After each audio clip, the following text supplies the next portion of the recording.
Lucas, Elena, Victor, and Sophia were traveling through the desolate northern European mountains. The air was biting cold, and a thick fog lay heavy across the jagged cliffs. The shadows of the trees stretched unnaturally, bending like skeletal fingers across the path.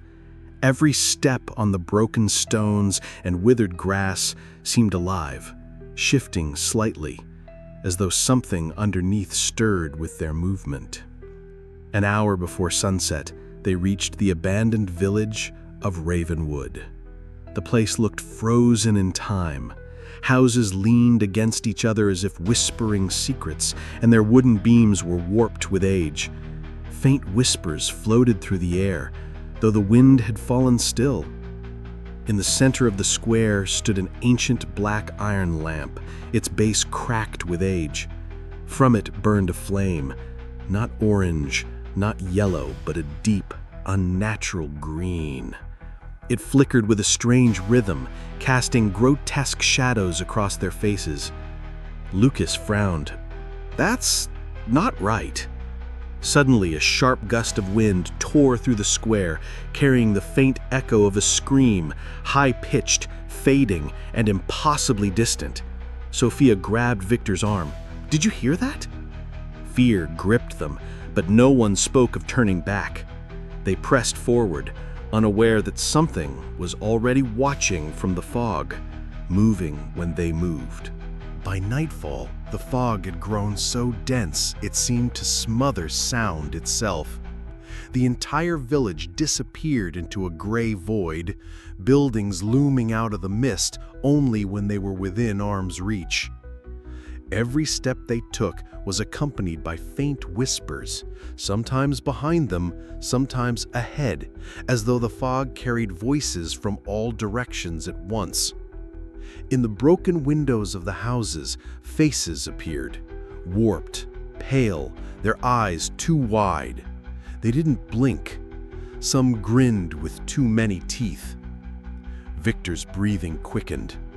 "We shouldn't be here." Without waiting for agreement, he turned to leave. But before he could take 3 steps, something unseen reached out from the mist, cold, wet fingers clutching his coat. He screamed, thrashing, but the fog swallowed him whole. His voice was gone in an instant. Sophia staggered back toward the lamp. As she reached out, its green flames twisted violently, and from the fire emerged a bony, skeletal hand. It gripped her wrist so hard she felt her bones grind together, yanking her toward the cracked stone beneath. Elena grabbed her shoulders, pulling with all her strength, but the hand simply let go and vanished. No scorch marks, no wounds, nothing. "This place, it's alive," Lucas muttered. But deep inside, they all knew. It wasn't the village that was alive. It was something far worse. They took shelter in the ruins of a collapsed chapel. Inside, Lucas found an old leather-bound diary half buried under rubble. Its pages were stiff and brittle, covered in cramped handwriting. The entries spoke of the lamp, how it was a prison for cursed souls, bound there by an ancient ritual. The villagers had once kept it burning to contain the evil, but the flame had turned green when the magic began to corrupt. One chilling passage read, "The land itself bends to the will of the lamp. Leaves, stones, roots, everything can become a weapon." A cold, low growl rolled through the fog outside. Elena peered through a crack in the wall and froze. A figure was moving toward them, tall, impossibly tall, with a body like shifting smoke and eyes glowing a deep, molten red. It moved without sound, but each step made the ground tremble. The diary slipped from Lucas's hands. "It commands them," he whispered.